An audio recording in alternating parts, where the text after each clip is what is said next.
नमस्कार मंडळी, आज आपण बघूया शिमला मिरचीची भाजी थोड्याशा वेगळ्या पद्धतीने कशी करायची। तुम्हाला देखील नक्कीच अशी ही भाजी आवडेल।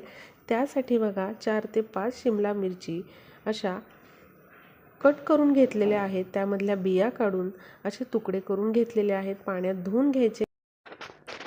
आता कढईमध्ये एक डाव भरून तेल घ्यायचं। तेल चांगलं तापलं की त्यामध्ये मोहरी, जिरे, हिंग हे टाकायचे आणि बारीक चिरून घेतलेली कोथिंबीर फोडणीमध्ये टाकायची। त्यामध्ये घरगुती 1 चमचा भरून काळा मसाला टाकलेला आहे। त्याचबरोबर लाल मिरची पावडर देखील मी टाकलेली आहे।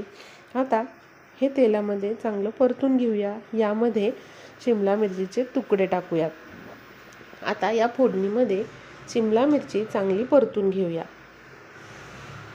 अशा पद्धतीने भाजी अगदी वेगळ्या प्रकारे पण चविष्ट होते आणि बघा नेहमीपेक्षा थोड्या वेगळ्या चवीची लागते। आता शिमला मिरची परतून घेतल्यानंतर 2 चमचा भरून यामध्ये भाजलेल्या शेंगदाण्याचा कूट घातलेला आहे। चवीनुसार मीठ टाकलेलं आहे आणि पुन्हा एकदा आपल्याला हे परतून घ्यायचं आहे। आता त्यानंतर यामध्ये आपण थोडासा सब्जी मसाला टाकलेला आहे। सब्जी मसाला नसेल तर तुम्ही थोडासा गरम मसाला वापरू शकता किंवा नाही काही टाकलं तरी चालेल। आता गॅस मंद करून आपल्याला झाकण ठेवून थोडासा पाण्याचा हबका देऊन ही मिरची शिजवून घ्यायची आहे। आता बघा एक 5 ते 6 मिनिटं मी झाकून ही शिजवून घेतलेली। आता झाकण काढल्यानंतर यामध्ये आपल्याला 3 ते 4 चमचे बेसन पीठ टाकायचं आहे आणि पुन्हा चांगलं हे बेसन पीठ मिरचीमध्ये मिक्स करून घ्यायचं आहे। आता हे बेसन पीठ या मिरचीमध्ये मिक्स करून घेतल्यानंतर पुन्हा यामध्ये आपण बारीक चिरून घेतलेली कोथिंबीर टाकूयात।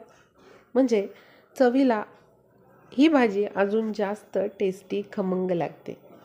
आता अशा प्रकारे थोडासा पाण्याचा हबका मारायचा आणि ही झाकून पुन्हा 2 ते 3 मिनिटं आपल्याला मंद गॅसवर भाजी शिजवून घ्यायची आहे। 2 ते 3 मिनिटं झाल्यानंतर आपल्याला हे झाकण काढून घ्यायचं आहे। पुन्हा ही भाजी थोडीशी 2 ते 3 मिनिटं अशी परतून घ्या आणि आपली तयार आहे शिमला मिरचीची झटकीपट अशी वेगळ्या पद्धतीने बनवलेली मस्त खमंग टेस्टी अशी भाजी।